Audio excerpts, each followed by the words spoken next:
Hola Tania, bueno, ¿cómo estás? Muchísimas gracias por darnos este momento y este espacio para seguir hablando sobre la voz.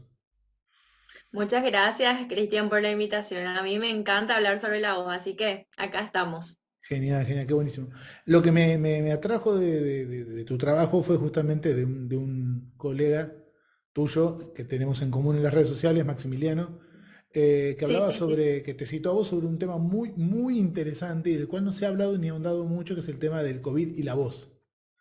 Cómo afecta Así el mismo. COVID exactamente. Pero antes de meternos de lleno en ese tema, que te voy a matar a preguntas porque bueno, yo soy coach vocal, soy profesor de canto y tuve COVID también. Ajá. Por suerte no la pasé mal, estuve aislado una semana en septiembre del año pasado, pero después te voy a preguntar. Pero en principio vivimos tiempos de mucho estrés. Vivimos tiempos de adaptarse, readaptarse, reinventarse o como le quieras llamar. ¿Eso cómo afecta a la voz, tanto hablada como cantada? Sí, justamente, Cristian, pasó algo súper curioso en este contexto pandémico. Generalmente, no sé si habrás escuchado y vas a escuchar de varios colegas también y otorrino que la patología más vista son los nódulos vocales, Sí. ¿sí? Lo que más aparece en consultorio. Pero ocurrió algo curioso. Lo que más estoy viendo en consultorio es difonía psicógena, o sea, Y, difonía de origen más psicógeno, difonía de origen emocional, o sea que estamos viendo un aumento de esto y como vos decís, a nivel de estrés y a nivel del contexto actual, ¿verdad? Que depende de cada persona, pero sería algo más psicosomático. qué loco, ¿cómo puede afectar la emoción? Estudio mucho el tema y me apasiona.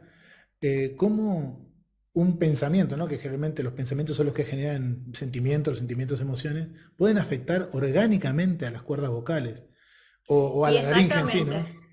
Sí, es que se ve en una laringoscopía, se ve directamente, o sea, una de las características de esta difonía psicógena son los pliegues vocales en paralelo, o sea, Sí. no cierran completamente. Entonces, eso hace que uno pueda percibir la voz, una voz más airosa, una voz con tonos más agudos, que es propio de una difonía de tipo psicógeno, pero uno puede ver estructuralmente qué está pasando. No es que la persona está simulando algo o lo hace a Claro. propósito, sino es directamente, así como cualquier persona puede somatizar, no sé, con dolor de cabeza, dolor de estómago, hay gente que directamente focaliza en la laringe, ¿verdad? Sí. Y lo hace como te digo, de forma no intencional. No, no, seguramente todo lo que es psicosomático no es que lo hacen a propósito, sino que tiene impacto ahí. Y hoy en día yo siempre digo que para la voz cantada de los últimos 50 años, corregime si me equivoco, ha avanzado un montón, porque se puede medir, pesar, ver literalmente lo que está pasando. Es, ¿hay algún tipo de patrón de personalidad o de comportamiento que genere este tipo de patologías que son reales, que uno las ve, pero no hay lesión aparente, pero hay un comportamiento diferente? ¿Hay algún tipo de patrón de personalidad que genere ese tipo de Te patologías, cuento repito? que se da más mujeres, de Ah, mediana edad para interesante. arriba, o sea que según las investigaciones se da más mujeres, edad media para arriba, pero también se puede presentar en hombres, depende de cada patrón de cada persona, ¿verdad? Depende, no hay como algo que siempre va repitiéndose de forma regular. En cuanto al canto, a los cantantes, a mis queridos Sí. cantantes que tengo como usuarios, el tema de la pandemia, el tema de no utilizar la voz como antes, de hacer ese reposo vocal obligatorio, Claro. generó muchísimo estrés, generó ahora como, bueno, hay doble vía. Uno que aquellas personas que podían haber estado desarrollando alguna patología por una hiperfunción vocal, Ujú. con este reposo como que les vino un poquitito bien. Después está Escuché caso de eso. la otra parte que es, bueno, estuve 8 meses inactivo y ahora es como que me cuesta empezar y me cuesta arrancar. Entonces es bueno. ¿Te cuesta por qué? Porque la musculatura Sí. estuvo en reposo. Es como que empezar nuevamente a poquito y luego está el factor emocional también, ¿sí? Yo hago una prueba y que solemos hacer muchos fonoaudiólogos esta prueba que es para ver un poquitito cuánto lo emocional puede llegar a afectar. eh, Cuando le digo, por ejemplo, bueno, vamos a llegar a ciertas notas, dice, no puedo llegar, le suelo hacer escuchar ruido rosa ¿sí? Y ahí llega, o sea, y le muestro, mira que podés llegar. A veces uno mismo es como que se va limitando, porque las emociones están directamente relacionadas a la voz. Eso sabemos, Cristian. Estamos, por ejemplo, hay personas que están nerviosas, directamente disfonía. Hay personas que se le corta la voz. O sea, hay que Totalmente. estar muy consciente de esa parte emocional. Y como te digo, con el tema de la pandemia aumentó muchísimo. Veo más esto que nódulos, que es No, lo que más hay. O sea, que es algo totalmente. muy... Yo me acuerdo cuando me topé con este primer concepto de la voz, el cuerpo y la emoción, de cómo se vinculan, cómo interactúan, fue allá por el 2009, que incluso era como raro en ese momento, decía, "Ah, que tiene que ver lo emocional con la voz". Y hoy en día, que lo digas vos que estás en el tema, como que reconfirmamos un montón de coach o de profesores o profesionales que estamos diciendo que lo emocional, yo siempre le digo a mis alumnos, una persona cuando está contenta no va a cantar igual que cuando está triste, cuando está nerviosa, cuando está ansiosa o cuando está sin dormir, lo que fuera. O sea, tanto el cuerpo como la emoción afecta literalmente al sonido. Sí, que algunos centros están aplicando la psicología en el canto, o sea, no solamente el centro ideal, Cristian, sería otorrino, coach vocal, profesor de canto, maestro de canto, fonoaudiólogo y psicólogo, obviamente especializado en todo lo que sea la parte de la voz cantada y voz hablada también. Sería como el centro ideal. Ojalá todos podamos poder acceder a ese tipo de servicio, porque en serio afecta muchísimo. Sería el staff ideal, ¿no? Que un cantante podría Sí. desear tener. O mismo los docentes, yo he tenido muchos alumnos, docentes de aula, de escuelas, primaria o secundaria, también con problemas vocales por el mismo desgaste. Y no, a veces no es tanto el volumen de lo que hablan o de la carga horaria que tienen, sino del estrés que pasan por llevar un grupo de adolescentes adelante. No, no debe ser nada fácil. Y ahora con el tema, o sea, la virtualidad, ahora como que se está volviendo a la presencialidad, Sí, pero estamos haciendo varios estudios porque a mí me gusta investigar mucho.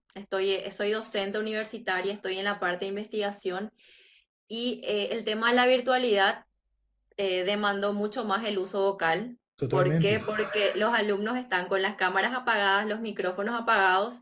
¿Y qué hace el docente? Al no tener un feedback, empieza a seguir hablando más y habla más. Y tampoco la casa estuvo preparada para llevar a cabo eso. Pueden haber agentes irritantes, está la labor mixta de, no sé, yo mamá, yo esposa, yo profe, y como que llevar todo eso a una esfera trajo muchísimo estrés. Y te cuento que hay estudios que relacionaron el Sí. estrés con la intensidad vocal o la sonoridad, aumento de la sonoridad vocal y síntomas vocales en docentes. Qué interesante. Así, Mira, más del 50%. es increíble cómo todo se relaciona y cómo afecta. Te iba a hacer una pregunta y que parece que estuviera ensayado esto, ¿no? O sea, Contamos que es espontáneo esto, es la es primera súper vez que estamos espontáneo, hablando. totalmente. Pero, por ejemplo, hay factores, digamos, que dentro de lo emocional, ¿no? Del día a día, ¿no? Que pueden llegar a generar lesiones vocales emocionalmente, porque acá hablamos de una disfunción vocal, como hablamos hace un rato de la disfonía por psicosomática, pero ¿llega a generar algún tipo de lesión ya hecha y derecha? Y ahí vamos a hablar de un patrón en hiperfunción. Claro, De acuerdo a la conducta de cada persona con ese tipo de alteración, si yo soy una persona que tengo un carácter, que sé yo, un poco más fuerte y me paso gritando, claro. ahí lo que va a generar es la conducta de hiperfunción, va a generar un mayor estrés de impacto entre los pliegues vocales y eso puede llegar a generar una lesión. Pero como te dijo, lo de psicógeno se ve más en un cambio en la configuración laringea, en la musculatura laringea y se ve una musculatura mucho más tensa y como te digo, como un espacio entre los dos pliegues Claro. vocales. Y esta misma tensión muscular debe generar el poco cierre de la cuerda, del Sí, pliegue. sí, sí. Es toda una estructura, es como un cambio de esa configuración o de ese patrón, Claro, ¿verdad? totalmente. Mira, y otra cosa que también un poco nos trajo la pandemia que recién dijiste, esto de yo mamá, yo docente, yo profesional, yo mujer, el multitasking que está tan de moda, que la gente está en todo y a la larga no está en nada. Es una costumbre muy de los centennials. Yo tengo alumnos jovencitos que yo digo siempre, están en todo y están en nada, ¿no? Es como que saben un Así poquito de esto, mismo. un poquito de aquello, un poquito. Ya estoy hablando como un viejo, perdón, pero estas cosas, esta juventud está perdida, ¿no? Pero el multitasking puede afectar la voz, o sea, la multitarea. Claro que sí, ahí está el factor estrés Claro, que me mencionaste muchas veces. Hay personas que llegan al culminar el día totalmente disfónicos. ¿Y qué pasa? ¿Cómo saber que ese uso excesivo está afectando? Llega el fin de semana y pasa. claro, Llega el fin de semana y el lunes yo estoy perfecta con mi voz. Luego el viernes a la tardecita es como que algo progresivo que uno va como que identificando, porque Cristian, si hay una lesión ya, claro, ya está, siempre la voz va a ser la misma, va a ser una voz difónica, una voz alterada y se va a mantener. Si una voz es difónica por un momento, se recupera con reposo. Por eso una de las primeras preguntas que hacemos cuando hacemos las entrevistas a los pacientes es, ¿en algún momento del día mejora tu voz? ¿Cuándo? Y te dice los fines de semana, cuando estoy de vacaciones o cuando descanso. Ah, y ahí es como que vamos más para el lado de la funcionalidad. claro, o sea, parafraseando un poco y teorizando, ¿no? Digamos que trabajando ciertos aspectos del estrés, la personalidad, el comportamiento, la voz podría verse mejorada si no está afectada ya por una lesión o por una patología, ¿no? Así mismo, por eso nosotros hablamos de conducta fonatoria, Cristian. ¿Por qué? Ay, qué interesante Porque nada, ese, nunca había escuchado, conducta fonatoria, me encantó. cambiar la conducta fonatoria de la persona, porque de nada sirve que vaya a consultorio, haga los ejercicios y en la casa mantenga el mismo patrón de conducta. ¿Qué quiere decir? Grita, no descansa, no se hidrata bien.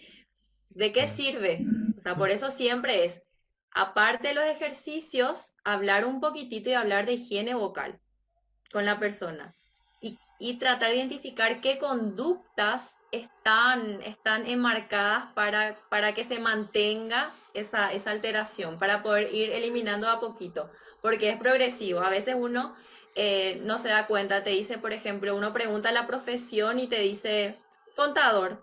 Y uno Claro. piensa, bueno, un contador con una hiperfunción y después había sido no sé, practica algún deporte, algo de karate que tiene una misión o le encanta el karaoke Claro, o canta los domingos en la iglesia, pero al preguntar la profesión a veces uno dice, no, no soy cantante profesional, te dice, no sé, ingeniero, claro. abogado, Pero pero eso no quita que indagando haya un una poquitito hiperfunción, más, claro. sí mismo, indagando un poquitito más, es qué estás haciendo y no solamente qué estás haciendo, cómo lo estás haciendo, ¿sí? ¿Cómo es la ergonomía vocal, llamamos, ¿sí? En el ambiente en que está. ¿Cómo es? ¿Estás compitiendo contra el ruido? ¿Cómo está la Claro. calefacción ahí? O sea, es como que la acústica, como que uno va preguntando toda la parte ergonómica. Claro, totalmente. Y en esta, y como dijiste vos bien hace un rato, en esta pandemia que nos metieron a las trompadas adentro de la casa y los que trabajamos con la voz, que tuvimos que reorganizar todo, claro, no es lo mismo una acústica seca que una acústica un poco más amplia, no es lo mismo el ruido de la calle. Y claro, todo, digamos que una disfunción vocal se puede dar tranquilamente también por una cuestión ambiental. Sí, sí, claro que sí. A veces no nos damos cuenta de repente, no sé, estoy dando clases en la sala donde hay muchísimos almohadones que van a ir absorbiendo el sonido. Claro. No sé, ahí está la ventana abierta, hay ruido, estoy compitiendo contra el ruido, el aire acondicionado hace mucho ruido. Es como que hay que analizar el todo, no solamente la parte anatómica, fisiológica, sino también la parte Me ergonómica, o sea, sacaste que la sería la parte palabra de la boca. holística. Porque te iba a decir, perdón, parece que te piso, pero es por el delay que tenemos, disculpa. Pero te decía que uno siempre le echa, los cantantes sobre todo, le echamos la culpa a la técnica siempre. Dice, ah, si te quedas sin voz o estás cansado porque te falta técnica. Y una de las cosas que a mí me gusta decirles, ni toda la técnica del mundo te va a salvar de una mala, digamos, de un inapropiado uso del instrumento. Así mismo, porque somos seres biopsicosociales. Entonces, debemos ver a cada persona desde la parte biológica, de la parte emocional, de la parte social también. Lo social, ¿cómo Sí, influye? También, como decíamos recién, del tema sí, ambiental. exactamente, influye muchísimo, influye las actividades que está haciendo, influye también de repente cómo alguna alteración vocal puede afectar la calidad de vida en la parte social o funcional. La parte funcional es el trabajo y en la parte social también no. Ahora ya tengo algo que decir, pero ya no lo digo porque tengo que reposar mi voz. Aprender a administrar lo que uno dice y lo que calla. Y eso se llama, o sea, también llamamos economía vocal. O sea, saber cuándo ahorramos la voz y cuándo la utilizamos más. No tratar de utilizar todo el tiempo, y más si somos profesionales de la voz. Eso digo, de repente los cantantes en los breaks que uno hace sigue hablando.